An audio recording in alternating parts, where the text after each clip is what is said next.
Assalamualaikum warahmatullahi wabarakatuh. Selamat pagi teman-teman semuanya. Gimana kabar kalian?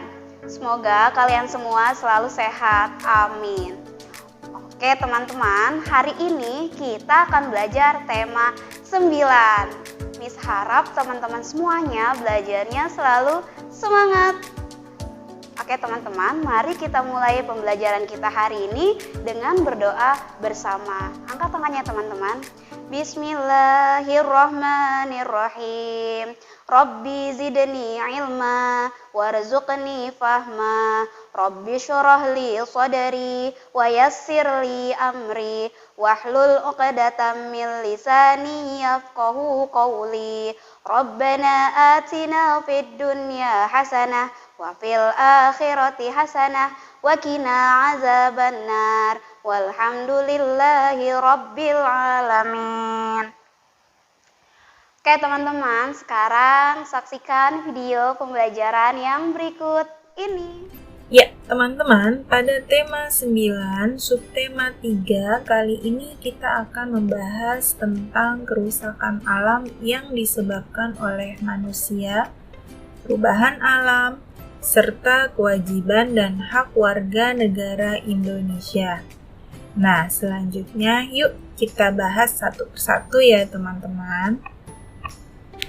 Baik, pada pembelajaran sebelumnya, kalian sudah mempelajari tentang sumber daya alam. Nah, dalam kehidupan sehari-hari, kita sering menjumpai manusia menghalalkan segala cara dalam memenuhi kebutuhan hidupnya, tanpa memperhatikan kerusakan yang ditimbulkannya. Mereka memanfaatkan berbagai bagian dari lingkungan sekitar untuk memenuhi kebutuhannya, termasuk hewan dan tumbuhan, dengan semena-mena. Banyak orang melakukan tindakan-tindakan yang tidak bertanggung jawab dalam memanfaatkan sumber daya alam.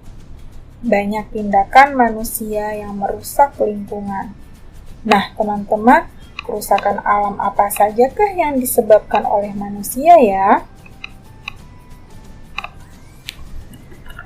Kerusakan alam yang disebabkan oleh manusia. Berikut ini adalah masalah-masalah yang akan timbul apabila manusia tidak dapat menjaga keseimbangan alam. Yang pertama adalah erosi.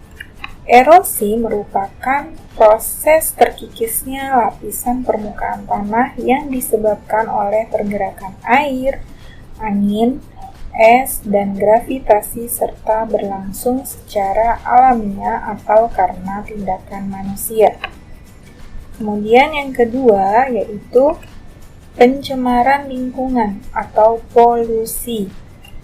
Pencemaran dibedakan menjadi 4, yaitu yang pertama pencemaran tanah, dikarenakan oleh penggunaan pestisida yang mengandung kimia. Kemudian yang kedua pencemaran air, dikarenakan sampah atau limbah pabrik. Kemudian yang ketiga pencemaran udara, dikarenakan oleh asap kendaraan bermotor.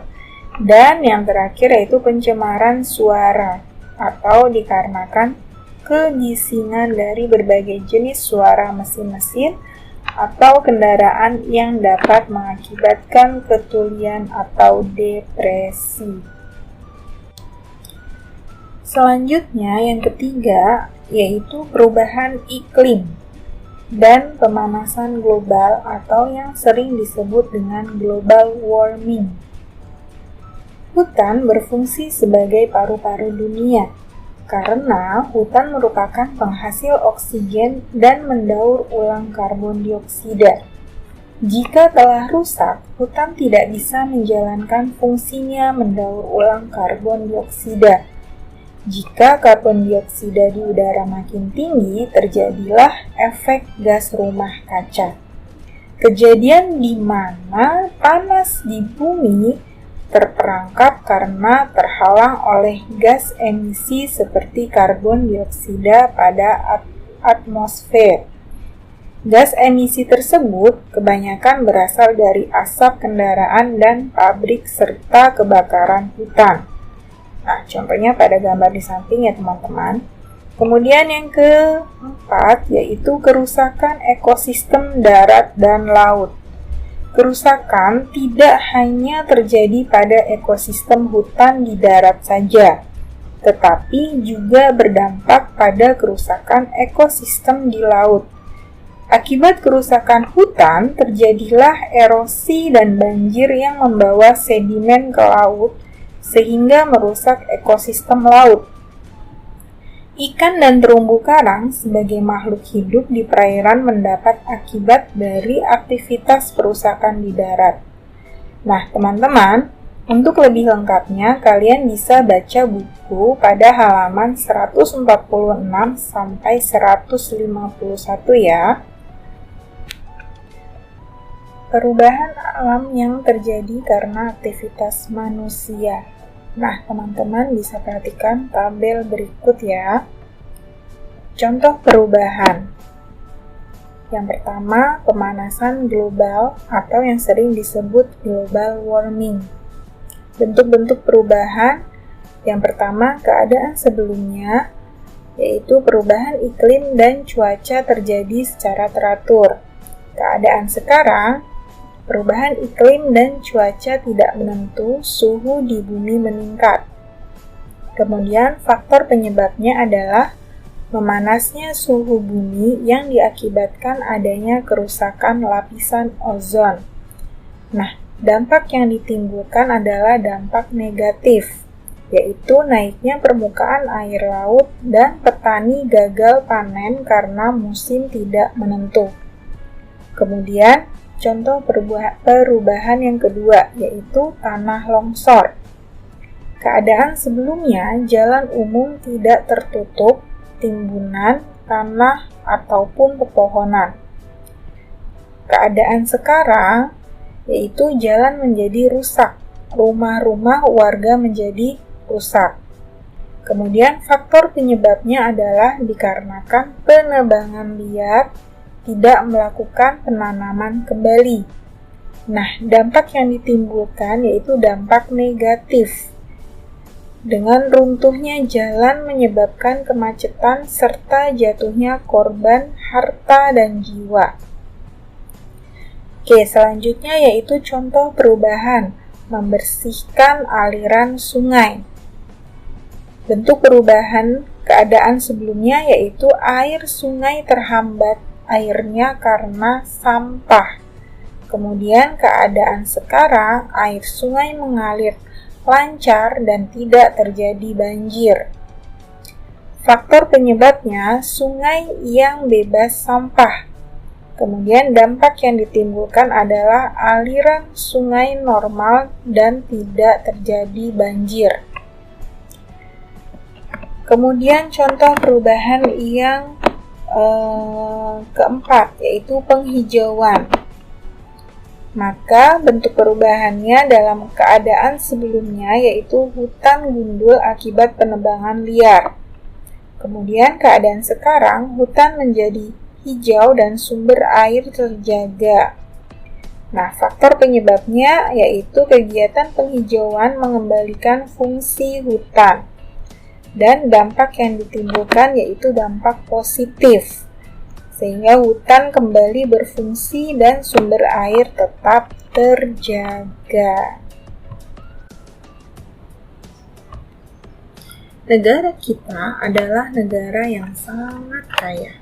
Melihat potensi sumber daya alam yang sangat melimpah, membuat kita makin cinta terhadap tanah air.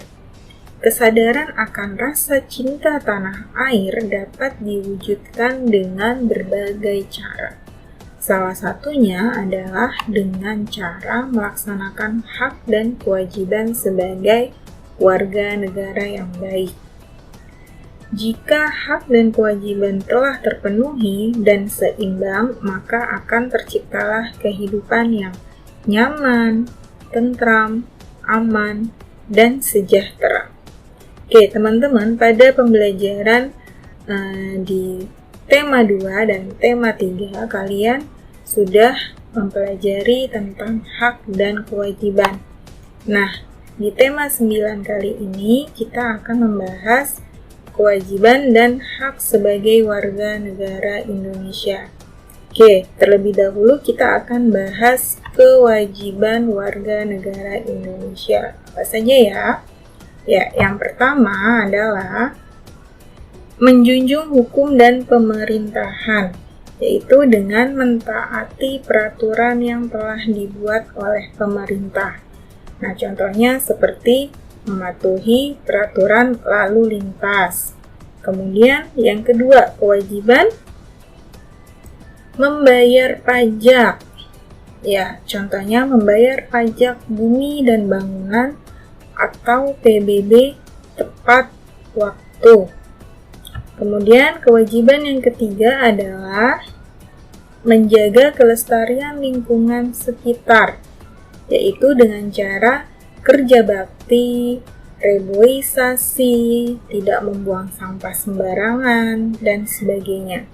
Nah, yang terakhir kewajibannya contohnya adalah mengikuti pendidikan dasar, yaitu mengikuti pendidikan dasar 12 tahun. Maksudnya yaitu mengikuti pendidikan dari tingkat sekolah dasar atau SD sampai dengan tingkat SMP ya teman-teman. Ya, sekarang hak warga negara Indonesia. Yang pertama yaitu memiliki kedudukan yang sama di hadapan hukum. Setiap pelanggar harus dikenai sanksi tanpa melihat orang atau jabatannya. Kemudian yang kedua yaitu berhak membela negara dengan berjuang menjadi yang terbaik mengharumkan nama bangsa, yaitu dengan cara seperti di bidang olahraga, menjadi duta kesenian, atau mengikuti lomba iptek internasional. Kemudian yang ketiga yaitu berhak mengeluarkan pendapat. Untuk menyampaikan pendapat dapat dilakukan melalui musyawarah atau pemungutan suara. Kemudian yang terakhir yaitu berhak beragama dan beribadah. Nah, setiap warga negara berhak memilih, memeluk, serta menjalankan agama dan kepercayaannya masing-masing.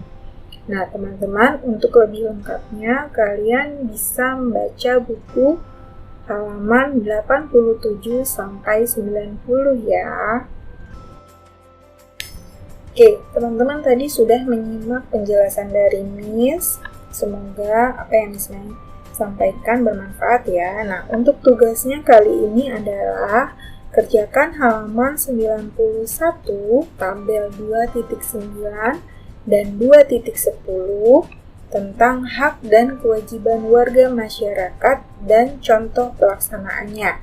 Jangan lupa ya dikerjakan dan dikumpulkan ke guru kelasnya masing-masing. Oke, selamat mengerjakan, tetap semangat dan jaga kesehatan ya. Oke, dari Miss cukup sekian. Terima kasih dan wassalamualaikum warahmatullahi wabarakatuh. Ya teman-teman, bagaimana materi kita hari ini? Sudah paham semua teman-teman? Oke, sekarang teman-teman silahkan dikerjakan tugasnya. Setelah selesai dikirim ke guru kalian. Oke teman-teman, terima kasih atas perhatian yang sangat luar biasa. Mari kita tutup pembelajaran kita hari ini dengan membaca doa. Bismillahirrahmanirrahim. Subhanaka Allahumma wa bihamdika asyhadu an la ilaha illa anta astaghfiruka wa atubu ilaik. Walhamdulillahi rabbil alamin. Wassalamualaikum warahmatullahi wabarakatuh.